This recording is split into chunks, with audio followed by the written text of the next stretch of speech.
Welcome back after the break. جی نصر صاحب، اگلی ہماری جو خبر ہے وہ اقوام متحدہ کے امن مشن کے بارے میں ہے. کہا جا رہا ہے کہ پاکستانی فوج کا جو کردار ہے اس امن مشن میں وہ بہت اہم ہے. آپ کیا کہیں گے؟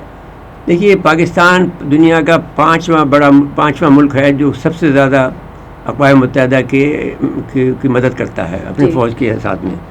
تو تقریباً ہمارے 4200 فوجی اور پولیس اہلکار جو ہیں وسطی افریقہ جمہوریہ، قبرص، جمہوریہ کانگو، مالی، جنوبی سوڈان اور مغربی صحارا میں خدمات انجام دے رہے ہیں. جہاں کہیں بھی یہ ضرورت ہوتی ہے تو پاکستانی فوجیوں نے بہت بڑی کردار ادا کیا ہے. نائجیریا میں ہم نے ہماری 20 شہادتیں دی ہیں اور ان کو ہم امریکنوں کو وہاں سے بچایا ہے. تو یہ تو اب جو ہمارا جو کانگو کے اندر ہمارے ہیلی کاپٹر کا ایک حادثہ پیش آیا تھا جس کی وجہ سے ملٹری اعزاز سے نوازا ہے. اور یہ 29 مارچ 2005 کو میں نے head Democratic Republic of Congo میں UN آرگنائزیشن اسٹیبلائزیشن مشن کے ساتھ خدمت انجام دیتے ہوئے ہیلی کاپٹر کے حادثے میں شہید ہونے والے 6 افراد ہمارے. دیکھیں آپ اس میں اب جب میں نام لوں گا تو آپ دیکھیں گے کہ کتنے ہمارے جوان اور کتنے ہمارے افسران شامل ہیں. ایک افسر پر بہت پیسے خرچ آتے ہیں. جب ہم اس کو بناتے ہیں، جب وہ افسر کے عہدے پہ جاتا ہے تو کاکل سے شروع ہو کر وہ جب میجر بنتا ہے تو اس وقت تک ہمارا ایک بہت بڑا ایسٹ ہوتا ہے، اس پہ بہت زیادہ سرمایہ لگ چکا ہوتا ہے. تو اس میں حوالدار محمد اسماعیل صاحب تھے، میجر فیضان علی تھے، اب یہ میجر ہیں جی، ایک بڑا عہدہ ہے. لیفٹیننٹ کرنل تھے. لیفٹیننٹ کرنل ایک سب سے بڑا، یعنی جو فائٹنگ فورس کا جو بیک بون ہوتی ہے وہ لیفٹیننٹ کرنل ہوتا ہے، وہ کمانڈ کرتا ہے. اس کے بعد بریگیڈ وغیرہ جو ہوتے ہیں یہ پیچھے ہوتے ہیں، لیکن جو اصل میں جو بیک بون ہوتی ہے کسی بھی فوج کی وہ لیفٹیننٹ کرنل ہوتا ہے. تو لیفٹیننٹ کرنل آصف علی اوان صاحب تھے، وہ شہید ہوئے تھے. نائب صوبیدار سمیع اللہ ہوئے تھے. میجر محمد سعد نعمانی شہید ہوئے تھے. اور لاسنائک حوالدار محمد جمیل خان، حوالدار بابر صدیق، جبکہ کارپور رانا محمد طاہر اسلام سینٹرل افریقن ریپبلک میں اقوام متحدہ کے کثیر جہتی انٹیگریٹڈ اسٹیبلائزیشن مشن کے ساتھ انجام دیتے ہوئے جان کی بازی ہار گئے تھے. تو اب آپ اس میں انہوں نے اقوام متحدہ کے امن مشن کی 75ویں سالگرہ میں 8 پاکستانی فوجیوں کو اعزاز بخشا ہے.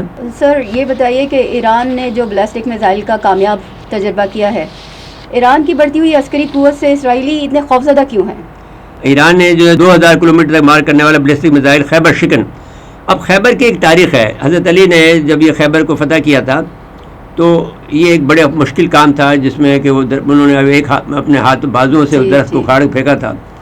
تو یہ جب نئے معاملہ شروع ہوا اور جب یہاں پر فلسطین میں جب یہ شروع ہوئے تو جو انہوں نے بینر لگا رکھے تھے انہوں نے کہا کہ خیبر باز یور لاسٹ چانس، یعنی آپ کے بعد اس کے بعد میں تمہیں کوئی چانس نہیں ملے گا. تو ایران نے میرے خیال میں اسی بات کو یادداشت کے طور پر کہا کہ میں نے اس کا اپنا جو بیلسٹک میزائل کا نام خیبر شکن رکھا. خیبر شکن تو وہ اسی لیے رکھا کہ ہم ابھی بھی زندہ ہیں اور ابھی بھی ہم خیبر کے جو وارث ہیں، خیبر کے فتوحات کے ہم وارث ہیں. تو اس لحاظ سے انہوں نے اس کا نام رکھا. اب اس لحاظ سے جوہری پروگرام کے انہوں نے کہا کہ صاحب جوہری پروگرام جو ہے، جیسا کہ ہم نے کل کے پروگرام میں ہم نے کہا تھا کہ انہوں نے کوئی 85% تک افزودہ کر لیا ہے. ایک فردوں کا علاقہ ہے جو زمین دو ان کا ایک سسٹم ہے. 1500 کلو گرام کا جو وار ہیڈ ہے وہ لے جانے کی صلاحیت رکھتا ہے جی. تو اب اس صورتحال میں ایرانی وزیر اعظم نے اپنے جو کہ یہ انہوں کی اپنی جو اسپیس ان کی جو انڈسٹری ہے، ایران کی جو ایئر اسپیس انڈسٹریز آرگنائزیشن نے تیار کیا ہے اور جوہری پروگرام انہوں نے کہا کہ ہم نے اپنے دفاع کے لیے رکھا ہوا ہے.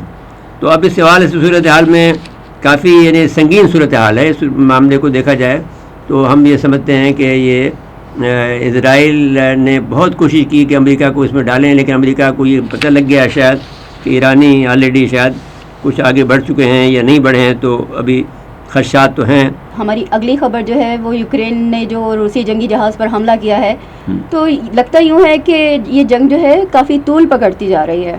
دیکھیے اس کے پیچھے جو شرارت ہے وہ امریکہ کی ہے. یوکرین کے میں آپ کیسے اس کو نیٹو کا بنانا چاہتے ہیں؟ اگر نیٹو کے وہاں پر اسلحہ آ گیا تو آپ کے ماسکو کو 2 منٹ میں تباہ کر دیں گے. صحیح. تو یہ تو اس کی زندگی اور موت کا سوال ہے، اس کی بقا کا سوال ہے ماسکو کی. ہم کوئی ماسکو کے ہم آئے نہیں ہیں. یوکرین سے تو ہمارے تعلقات یہ تھے کہ ہم یوکرین سے بہت سے ٹینک لیتے تھے اور ٹینک اپنے یہاں پر ان کے اب بہت خریداری ہم ہوتی تھی، ہم پر اب الزام لگا رہے ہیں انڈیا اور دوسرے لوگ کہ ہم یوکرین کو کوئی مدد کر رہے ہیں. ہم بالکل مدد نہیں کر رہے ہیں. تو اب انہوں نے جو وہاں سے 2 لائنیں گزرتی ہیں، ایک جو ہے ترک وہ ہے کہلاتی ہے، ترک اسٹریم کہلاتی ہے، جو کہ مطلب یہ ہے کہ وہاں سے جو گیس کی اور تیل کی جو پائپ لائنیں ہیں وہ وایا یوکرین ہوتے ہوئے، یا بعضی ایسی ہیں کہ جو وداؤٹ یوکرین ہوتی ہوئی باسفورس میں جاتی ہے. اگر آپ کبھی استنبول گئی ہوں تو آپ کو معلوم ہوگا کہ باسفورس جو ہے جو وہ ایک ایسا علاقہ ہے جو کہ مغرب کو اور مشرق کو ملاتا ہے. اس کے جائے بغیر روس آپ نہیں جا سکتے، اس میں سے گزرے بغیر. اب 1923 میں جب میں نے سلطنت عثمانیہ کا خاتمہ ہوا یا انہوں نے خاتمہ کیا تو یہ معاہدہ ہوا تھا کہ 100 سال تک آپ یہاں سے گزرگاہ میں جو بھی جہاز گزرے گا اس سے وہ پیسے نہیں لیں گے اور اس کو مفت جانے دیں گے. یہاں سے جو روس میں جو ترک اسٹریم گزر رہی ہے، ایک بلو اسٹریم گزر رہی ہے، تو ترکیہ کو گیس کی ترسیل یہاں سے ہوتی ہے اور کچھ حصہ بحر اسود سے ہو کر گزرتا ہے، اور وہ باسفورس سے 140 کلومیٹر شمال مشرق میں ایک روسی بحری جہاز کے معیاری اسلحہ سے.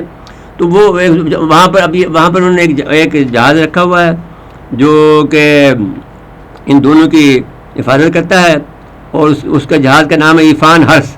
یہ بحر اسود میں ایک جاسوس طیارہ ریکوننس کا طیارہ ہے، جہاز ہے. تو وہ انہوں نے پھر یہ جو کشتیاں آئی تھی ان سب کو مار دیا ہے، اور وہ ابھی یہ کوئی باسفورس سے 700 کلو مشرق میں زمین سے ملتی ہے. جا کر میں جو بیان کر رہا تھا اس کو میں کہتا ہوں. تاہم بلو اسٹریم جو ہے مشرقی بحر اسود کو شمال سے جنوب کی طرف عبور کرتی ہے اور باسفورس سے 700 کلومیٹر اور مشرق میں زمین سے ملتی ہے. واضح ہے کہ ایفان ہرس روس کا درمیانی درجے کا جاسوس جہاز ہے اور یہ اسے 2013 میں پانی میں اتارا گیا تھا. تو لیکن یہ بڑا جدید طیارہ ہے، اس نے سب کو مار دیا. جن کی جتنی بھی کشتیاں تھیں وہ ساری کشتیاں گزار دی. مطلب یہ حفاظت کے لیے تھا کہ یہ جو 2 پائپ لائنیں ہیں جو یہ جو آپ کو نارڈرن اسٹریم 1 اور 2 پائپ لائنوں کو، جس کو ایک طرف ترکی کہتے ہیں اور دوسرا بلو اسٹریم گیس پائپ لائن کہتے ہیں، ان کی حفاظت کے لیے معمور تھا. تو اس پر کشتی انہوں نے حملہ کیا. اب یہ مسئلہ کھڑا یہ ہو گیا کہ اگر ترکیہ نے معاہدہ کرایا تھا یوکرین کو معاشی حالت کو بہتر کرانے کے لیے کہ ان کے جو گیہوں ہے، ویٹ ہے جو، وہ جانے دیا جائے، تو وہ نہیں. اب سوال یہ کھڑا ہوگا جب ان کے ترکی کے باڈر میں آ کے وہ حملہ کر رہے ہیں تو سوال یہ ہوگا کہ وہ ممکن ہے کہ اپنے فیصلے پر نظر ثانی کرے اور ان کے لیے مشکلات پیدا کرے یوکرین کے لیے. تو ابھی جو معاہدے کا رینیول ہوا ہے 2 روز پہلے، تو اس معاہدے سے بھی اس نے یوکرین نے ٹائپ کیا.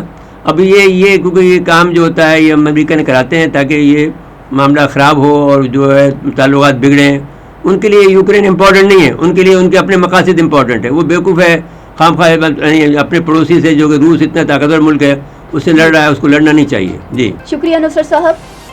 آج کے لیے اتنا ہی. آئندہ پروگرام تک کے لیے اجازت دیجیے. اللہ حافظ.